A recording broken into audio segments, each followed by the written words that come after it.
Hey guys, welcome back to my channel. So I'm back with another video. If you're new here, hey, my name is Abinala, and if you're a returning subscriber, thank you for coming back. Okay, so today I'm going to be showing you a couple of items that I've gotten recently. I've got some fragrances, some sunglasses, and some techie camera stuff. Now, just before I go on, it is actually raining outside, so you might hear a bit of noise in the background because the rain is hitting the roof. I can't help it. God is doing his thing, but I gotta get this video out. Okay, so first up, I've got a couple of fragrances to show you, and these are fragrances that I'm loving right now. These are like my favorite scents right now. The first one I actually got for Mother's Day, which was back in May, but I thought I would show you anyway, and it's YSL's Mon Paris. I love the look of the bottle. It's got that kind of crystal look. It's got a clear white cap that obviously sits on top to cover it, and I love the cute little bow detail with the YSL logo on the front. Now this one, like I said, I got it for Mother's Day. Now I just jumped online to read the notes of this fragrance. So the top notes are bergamot, raspberry, strawberry, and pear. The heart notes are peony, datura, jasmine, orange blossom, and the base notes are patchouli, white musk, and ambrox. And on the YSL website, it describes this scent as a floral and fruity scent. And I'm just going to spray it just to remind myself of what the smell is like. Yeah, it's definitely got that fruity smell to it. This is actually the type of fragrance I would typically lean towards because I do like fruity, sweet smelling scents. So it's right down my alley. Yeah, I love it. This is something I would wear on an everyday basis because it's subtle, it's not overpowering. It's just got a nice fresh scent. Now this one is an eau de parfum, so it's gonna definitely last longer when you spray it, and it's also 100 mils. Okay, so this rain is really tearing down right now. I hope you guys can hear me. Okay, so the next fragrance, I actually went into the department store to smell a different fragrance, and then the lady who was assisting me said, you know, smell this one as well. So I smelled the one that I was originally going for, and then I smelled the other one that she suggested to me, and then when I smelled the two of them, I was like, actually I like the one she suggested to me. So the fragrance I'm talking about is Dior Hypnotic Poison, and like I said, I was not going for this at all, but when I smelled it, I was like, you know what? This is definitely me. Now, as you can see from the bottle, it's in the shape of, I guess, the forbidden fruit. It's like a red apple. Now, this one is described like this. It says, the mystery of Dior's legendary forbidden fruit lives on in a magical modern filter that blends femininity and boldness, four contrasting facets, intoxicating bitter almond and carvy, opulent sambac jasmine, mysterious jacaranda, and sensuous vanilla and musk make for a compelling, bewitching fragrance fusion, intoxicating and extravagant. So I'm just going to spray this one on this part here. Yeah, and right away you can smell the vanilla in this one. This one smells like a creamy toffee or lolly. Yeah, definitely can smell the vanilla and also the musky aspect to it. But yeah, I like it. It's still, you know, very sweet, so it's right down my alley. Yeah, if you love creamy, sweet smells, you would love this one. Now, this one is actually an eau de toilette, but from what the lady said at the counter, the eau de parfum smells slightly different and apparently not as good as the eau de toilette, and they've also found that the eau de toilette lasts just as long for this particular fragrance, so you can get away with buying the eau de toilette, which is usually cheaper than an eau de parfum. Okay, so the next fragrance is actually the one that I went in to get, that the lady convinced me to get the other one, and this one is also another Dior fragrance, but this one is Dior Addict. Now this one, when I tested it on my wrist, like I said, it didn't really like strike strike me. But when I came home and like it had settled, it was a really striking scent. It definitely stood out to me. So Addict is described like this. It says, unleashes fresh and captivating notes that blend mandarin, leaf, and Tunisian orange blossom. It's intense and vibrant. It reveals a powerful heart of jasmine sambac absolute that blossoms with soft femininity and sensuality. The base unfurls in the deep and exquisite warmth of bourbon vanilla. So yeah, this one here, I'm just going to spray it again.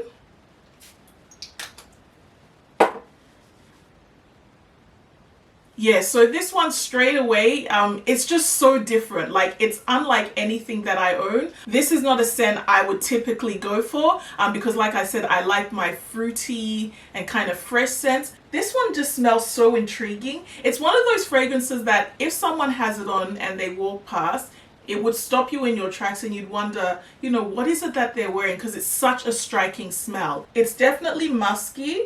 And it gives me sexy vibes. This is probably something you could wear on a date night, something in the evening. I feel like it would, you know, translate really well at nighttime. But the word that I probably can describe it best is like an oriental scent. It's so hard to describe, and I'm not good at describing fragrances, but it's just so different. But it also gives me mature vibes. I feel like if you smelled this on a woman, she would look like the woman that has her stuff together, you know, looks good, smells good, carries herself with confidence, you know, is about her business. This is definitely one of the fragrances that I would definitely recommend that you would go in and, you know, just test it because it's so different. And if you're a bit older, you know, a bit more mature, if you want something that's different, definitely go check Dior Addict out. Okay, so the last fragrance I have to show you is one that I was not expecting that I would like. Once again, when I went to the counter to test out Dior Addict, the lady also suggested this particular fragrance, and when she sprayed it for me, you know, I wasn't really feeling it. She actually sprayed two from this particular brand, and I liked one more than the other, but it wasn't enough for me to be like, you know, I gotta get this. But she sprayed it on the card nonetheless, and then I also sprayed it, you know, on myself as well. And when I came home, I put the card on my vanity, and as the day went on and into the evening, I was like, what is that smell? It just kept on, you know, passing by my nose, and I was like, this smells really good. So I went on my vanity and I had a couple of the testers on there, and I was smelling each one and I was like, oh, it's that one. And I was like, which one was it? Because there was nothing written on it. And it was driving me crazy. So the next day, I called the department store and I was like, you know, I came in yesterday, you know, to try out some fragrances. And a lady helped me and took me to the Estee Lauder counter. So she's like, oh, actually, so-and-so is here. I can put her on the line for you. So the girl came onto the phone. I was like, hey, you know, I came in yesterday to try, you know, the Dior fragrances, and you sprayed an Estee Lauder one. Which one was it? And she said, it's Estee Lauder Erin, and it's called Amber Musk. And I was like, thank you so much. It's been driving me crazy because I didn't know which one it was. So here it is here, and it is a little bottle, but it definitely packs a punch. Now, Amber Musk is described as a blend of sensual florals, distinctive amber, and creamy musk. Ambrox makes a velvety first impression contrasted by a succulent burst of coconut water and the femininity of rose centifolia absolute. Like the glow of amber flames, lingering benzoin and musk infuse the fragrance with warmth. Amber musk is a warm, inviting scent you want to wrap yourself in like a soft, cozy blanket on a cold, snowy night. And that was written by Erin Lauder, who is actually the daughter of Estee Lauder, and this is her fragrance collection. Now, I'm just going to spray this one here.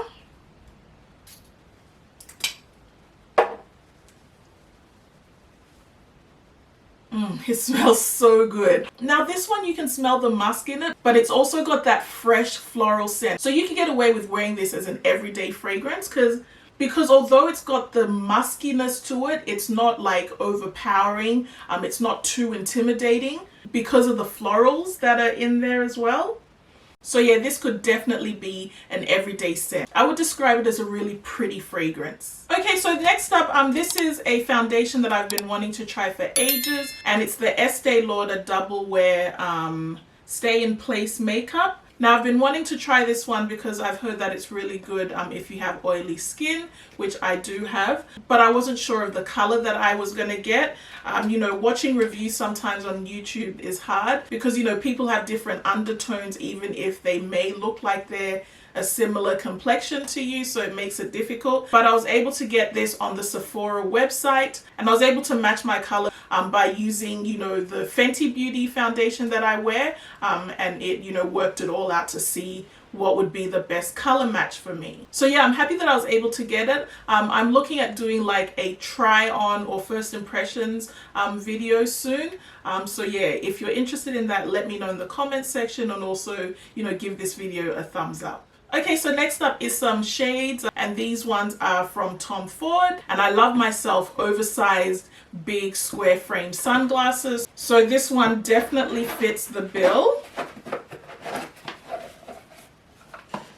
So it comes in a case, and when you open it up, these are the sunglasses here. And these are what they look like on me. Just a nice simple square frame, love it. Okay, so last up are some tech items that I got, and the first one is what I'm actually filming with right now, and it's the Canon M50. I recently upgraded my camera from the Canon T3i to the M50. I've had my T3i since like 2011 or 2012.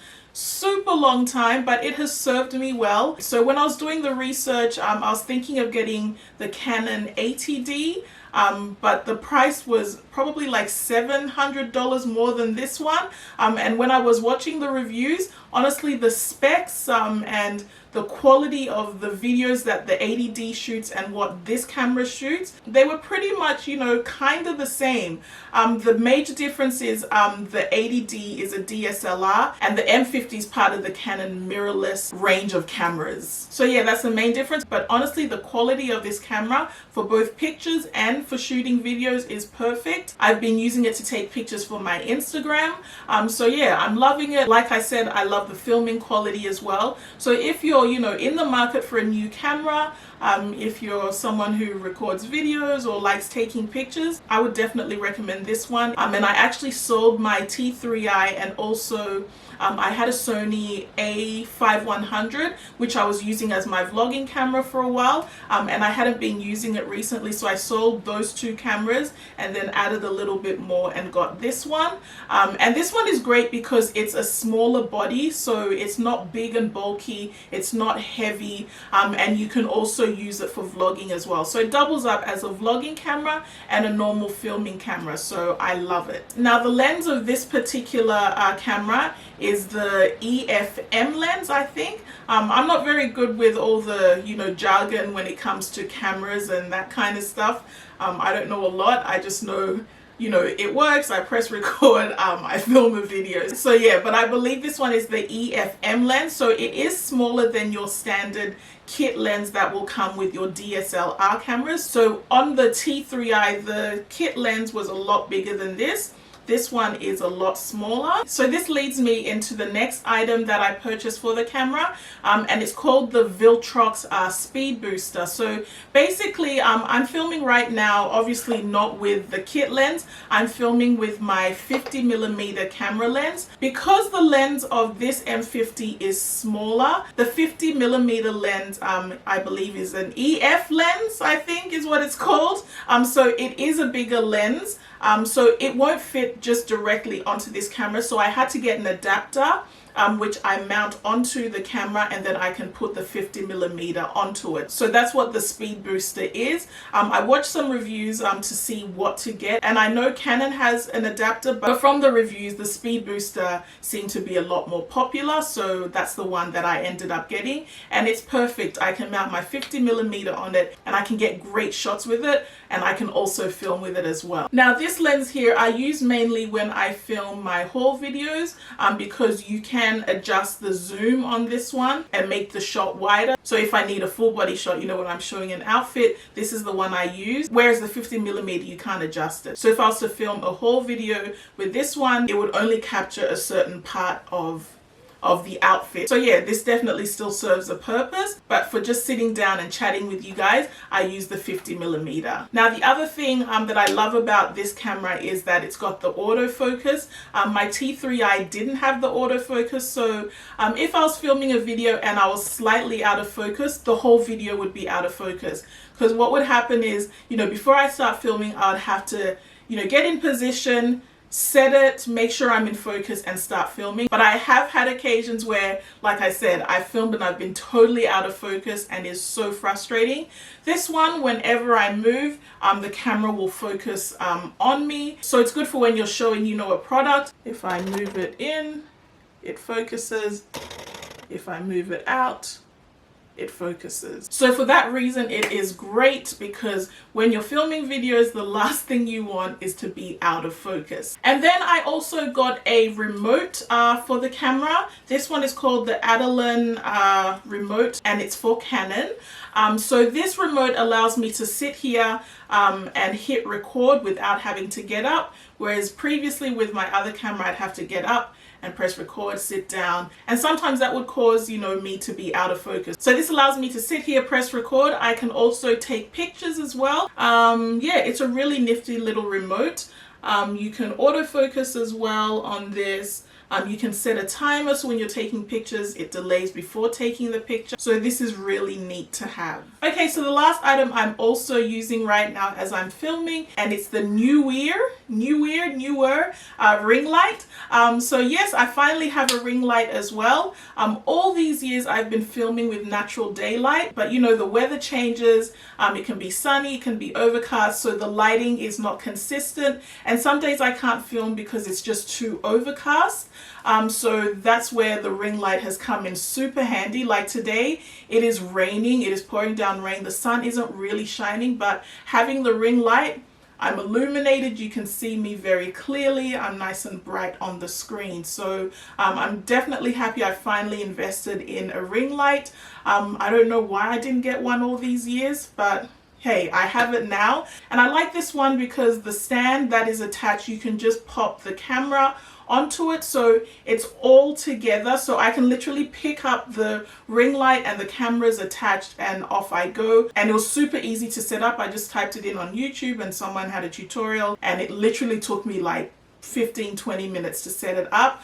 You just plug it in as well, and that's it. Now I know you can have, like, you know, softbox lighting and all these other fancy lights when you're filming videos for YouTube, but I like my setup to be simple because I don't have time to be doing a big setup. Sebastian won't allow me. I gotta get in, film, get out. So I love that this is all compact. I have a window over here, so I'm getting the natural light as well, and then I've got the ring light as well. So I'm just going to quickly show you what it looks like when I turn it off and it's just the natural light. So if I wasn't using the natural light, this is what it would look like. Obviously you can still see me because there is a little bit of light coming through the window. The sun is definitely not out, so it's not as bright as it could be if the sun was out, and I've just got the normal light on the ceiling on. So yeah, this is what it looks like without the ring light, and this is what it looks like with the ring light. So you can see the difference, and I don't even have the light turned all the way up because it is really bright.